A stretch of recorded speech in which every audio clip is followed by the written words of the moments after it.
Hey everybody! So this week is Earth Day. It is actually on April 22nd. Okay, so we're getting a little bit of a head start, but I want to do Earth Day activities all week long. So the assignment that is posted is talking about Earth Day, and it has a choice board for you to pick different activities each day to do with you and your family, or by yourself, or your siblings, whatever you want to do. So it says that Earth Day is celebrated each year on April 22nd to support environmental protection. The agreement was signed in 1970 by the United States and 120 other countries, and it's proposed to be a day to honor the earth and peace.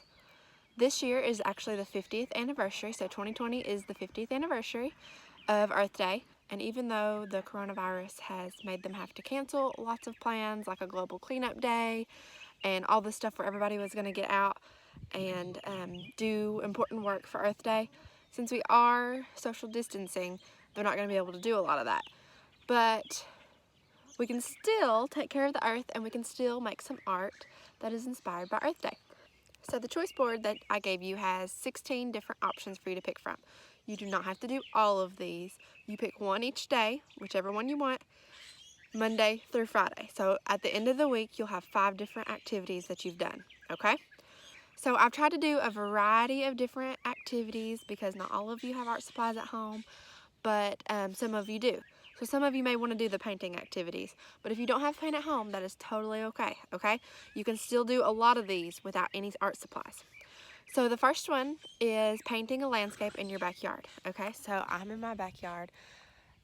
You may not live in the country, but that's okay. You still have a backyard. So even if you want to paint off your back porch, just the trees you see in your backyard, or the flowers that are planted in your flower beds, or just your yard with grass and some animals in it, okay? So there's lots of things you can paint. So even if you don't live in the country, you can still paint a landscape, okay? The second one says to collect 5 objects in nature and draw them, okay? So this could be a cool rock you find, this could be a really cool leaf you find, it could be a seashell that you have, it could be a flower, it could be anything you find in nature, and then you're gonna draw it, okay? The third one is draw an animal portrait. This could be your dog, it could be your cat, it could be your rabbit, it could be a deer in your backyard, it could be any of your pets. I'm in my yard. There's my donkey, Marigold. Say hi, Marigold. There's my chickens, some of them, okay? So it could be any animal in nature, okay? You're just gonna draw an animal portrait. The fourth one is to create a comic strip on how to take care of the earth, okay? So this could be about recycling, it could be about not cutting down all the trees, it could be about not polluting the water, it could be picking up trash on the side of the road. It's just about being a good citizen and helping take care of the earth, okay? So any kind of comic strip about that.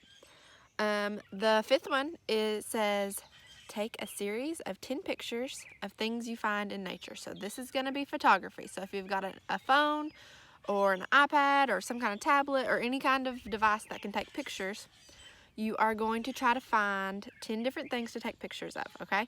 So I don't want you to just snap random pictures. I want you to think about the placement and think about zooming in and details and showing emphasis on certain things. Emphasis, remember, is when it draws your eye, okay?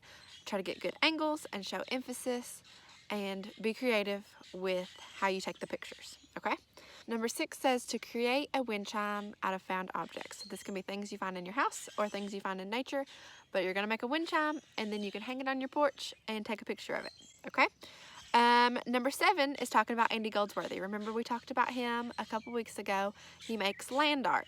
So he goes out in nature and he finds anything like rocks or seashells or branches. He used ice because he lived in Scotland, remember? And it got really cold there in the winter. So he would use ice to make sculptures. We can't do that right now, obviously. But you can use other objects you find in nature and you can make land art. So he always uses objects found in nature. He never uses trash or anything that is not biodegradable, and nature can take over it and it'll be fine, okay? So you're not gonna pollute or use anything that is not found in nature, okay? Number 8 says draw a tree from a new perspective while lying under it. Okay, so a lot of times we will draw trees off into the distance and they'll have a trunk and we'll draw the branches and then we'll draw the leaves, and that's fine, but try to get an angle of a tree from a new perspective. So if you look behind me, this isn't directly underneath it, but look at how cool the branches are. Okay, so I want you to get under the tree or in a new angle that you don't regularly draw trees, and I want you to draw the tree. Number 9 says to create a sculpture out of recycled objects. This is gonna kind of be like the trash robots that we made a few weeks ago.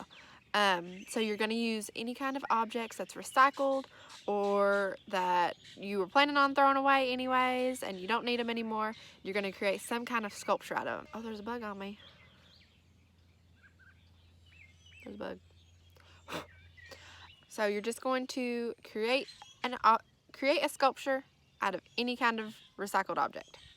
Number 10 says draw a landscape in your backyard. So this is going to kind of be the same as the painting the landscape in your backyard like we've already talked about. But if you don't have painting supplies, you can always draw it. Okay? Number 11 says to create an Earth Day inspired chalk art on the sidewalk. So if you've got a sidewalk or blacktop or somewhere where you can do some chalk art, you and your family can get out there and create some kind of artwork inspired by Earth Day. Okay, so that is number 11. Number 12 says create a mixed media picture using only things from nature. So I've got a few examples of these that I did last year, and I drew the majority of the picture, but I used things I found in nature to complete the picture. So you could do that, or you could create the entire picture out of nothing but things in nature. So mixed media is talking about using more than one different type of media. So you could draw, you could use leaves, you could use flowers, you can glue them down, or if you don't have glue, you can just lay them down and take a picture of them and then send it to me. Number 13 says to draw your favorite outdoor activity. So this could be playing sports, this could be my favorite activity. Well, one of my favorite activities, probably not my favorite, but one of my favorite activities is mowing the yard. I love mowing the yard. It could be planting a garden, it could be playing a sport, it could be playing with your dog, it could be sitting on your front porch, it could be sidewalk chalk, it could be anything that you like doing outdoors, okay? Number 14 says to paint rocks with your family. So you can go get some rocks. If you've got some paint, you guys can paint some rocks and you could use them in landscaping, or you could use them to sit on a shelf, or you could put them in some flower pots. Paint some rocks with your family. They're super cute. Number 15 says to create a poster advocating for the earth. So that is just talking about something that you think we should do to help take care of the earth, advocating for it. Advocating means to stand up for something, to speak out and to stand up for something you believe in. So you are going to create a poster advocating for the earth. So this could be talking about recycling, or this could be talking about planting more trees, or this could be talking about growing a garden, anything that you think is important in order to take care of the earth. And the last one, number 16, says to use yourself and or objects to draw shadows. So you can take some objects or yourself or a sibling or anybody in your family, your dog, you can make them stand still and put paper next to them and you can draw their shadows. Okay, so I want you to draw at least 5 if you pick that activity. Okay, so that is the 16 different options that you've got for Earth Day. So again, you are going to pick one each day. And at the end of the week, you should have 5, okay? So you're welcome to do more than one. If you want to get some bonus points, you can do all of them. Or you can do 6 or 7, however many you want to do if you think they all look fun. But you have to do at least 5, okay? One for Monday, one for Tuesday, one for Wednesday, one for Thursday, one for Friday. Okay, makes sense? I can't wait to see what you guys make.